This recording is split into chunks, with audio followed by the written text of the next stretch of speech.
Well, the Big 12 scored a head-to-head win over the SEC that should be great news for anybody who loves the sport of college football. Welcome into the channel. I am John Kurtz. Here on this channel, we talk college football, college basketball, and conference realignment, all from a Big 12 angle. Please consider subscribing if you have not.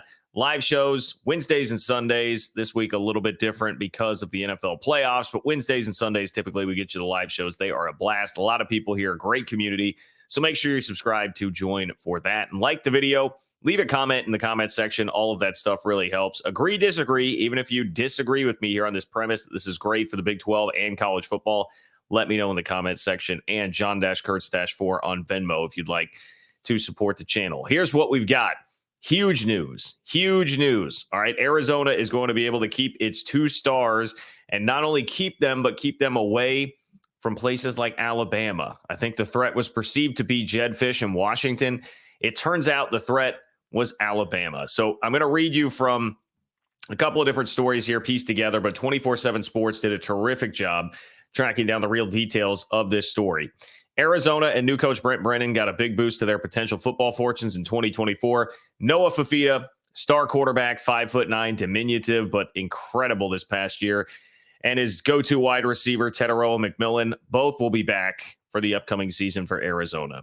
And those were giant question marks when Jedd Fisch left to go to Washington, as it is with basically any program now that loses a head coach. You have to worry about losing your star players. But in particular for Arizona, they put together what looked like a preseason top 15 kind of roster. It was going to be a huge year in Tucson, and you feared that it would all come crumbling down. It is not. Now, here's the kicker of this story. Fifita and McMillan, according to 24/7 Sports, had plenty of options, including following former head coach Jedd Fisch to Washington. But the runner-up here was actually Alabama. And here's a quote from Fifita's father.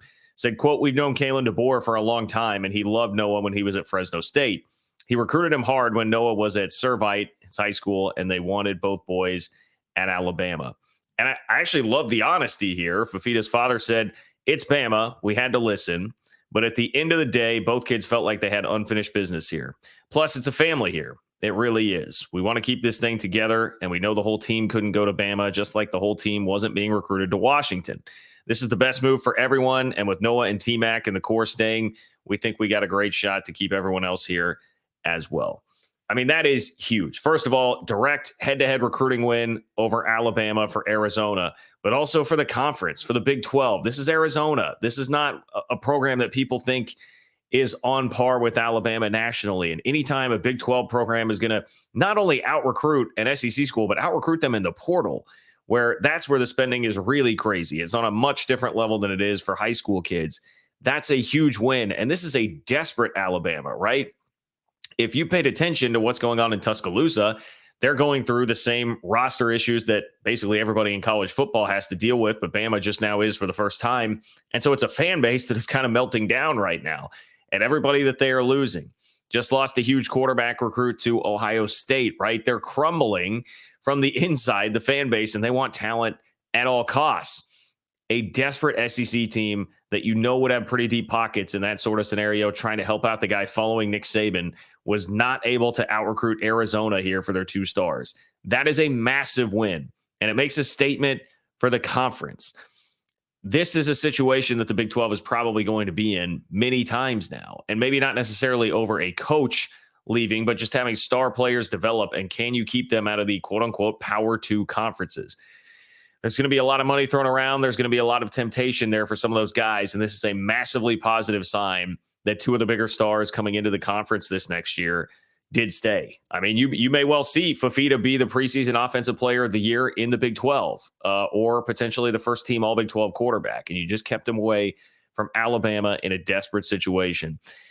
And I would even say that if you're a fan of college football, this is news that you should really, really welcome, because the best of college football is when there is more parity, right? I get the dynasty arguments in sports, but it's not just one dynasty here and everybody else. This has been 5 or 6 schools at the top dominating everybody because of the talent. The talent, or the transfer portal rather, has helped disperse some of this talent a little bit. I think we're seeing the effects of that, for instance, with a Michigan national championship, not recruiting at a truly, truly elite level. And so it's good news.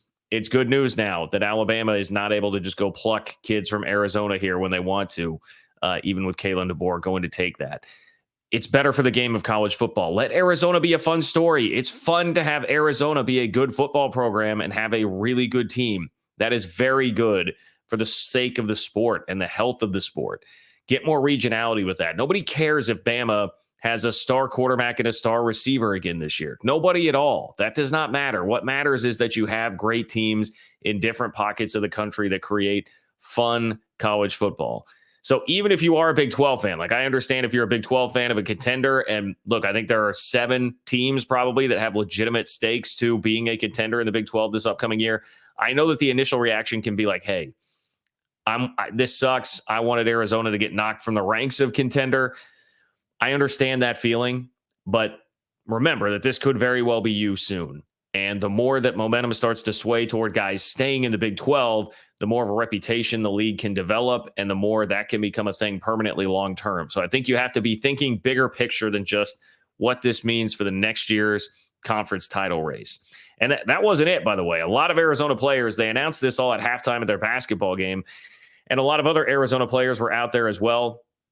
Linebacker Jacob Manu was out there. An all-league offensive lineman was another who announced that he was coming back to Arizona. And look, I know, guys, I'm not even going to try to botch and mispronounce the name. But along with Fafita and McMillan, that could be a real linchpin moment. They could definitely bring some other guys with them, because if you're somebody else on the team, you're going to be sitting there in that scenario like, hey, I got to wait and see what everybody else is doing here. I got to make sure I'm going to do what's best for me. And if everybody is leaving, I'm probably going to want to get out. So it's just, it cannot be understated how big this is for Arizona to make that happen. Just reading a little bit more from ESPN's article, Fafita found his niche in helping the Wildcats break out. Entered the lineup in late September after Jaden Delora's ankle injury in a 21-20 win over Stanford. And Fafita wound up 6th in the Pac-12 in passing with over 2,800 yards, 25 TDs, just 6 interceptions. McMillan had 90 catches for 1,402 yards. That was second in the league behind Odunze of Washington. So, I mean, that tells you something right there with all the pub that Odunze got this year. I mean, look, these are the guys that got Jed Fish the Washington job. Now, yes, somebody has to recruit them there, but these are the guys that really elevated that program, took it to the next level. They were a much different team, obviously, with Fafita than they were with Jaden Delora playing quarterback at Arizona. So not saying Jed Fish doesn't deserve credit for that, but you got to remember, like, this is what did it. This is what turned Arizona into the team that, to me, was the definitive preseason favorite in the Big 12 until the coaching change happened. And that, to me, brings up kind of the last question with this, and we can certainly discuss this more on the live show that will be tonight, moving it to tonight as opposed to yesterday because of the Chiefs game. But I think Arizona, this establishes them as being still in the conversation.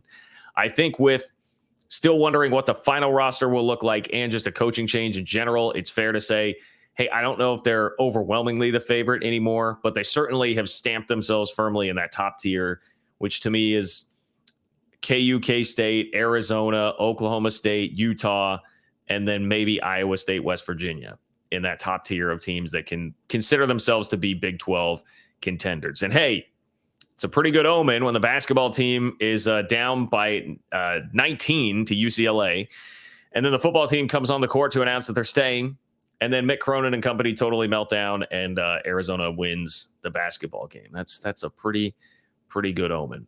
And if you were wondering about the rest of the roster, this is one more note that I can throw in from Jason Shear, who does a tremendous job at Arizona's 24/7 sports site.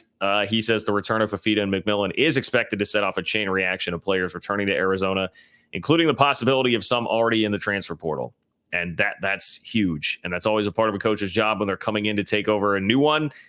Go look at who is in the portal, like who is thinking about leaving, and see if you can pull them back. Just because they enter the portal does not mean that they are gone forever. So I think this is really good news for the league. I'm excited to see it. I'm fired up to see Arizona be a part of this conference race. And that's, as a guy who's a K-State fan, and K-State's got to play them in the non-con. Okay.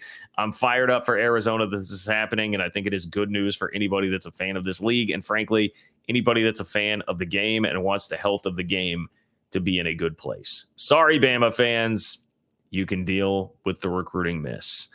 Make sure you're tuned in for the live show tonight. We'll do it around 7:30 or 8. Follow me on Twitter at JL Kurtz if you want the specific kick time for that. You can contribute to the channel on Venmo at John-Kurtz-4. And please let me know what you think in the comments. Do you agree with me on this? Are you a college football fan and you don't like this? Would you have preferred these guys went to Bama? Whatever it is, let me know in the comments, and make sure to like the video on the way out. Appreciate all of you, and I will talk to you soon.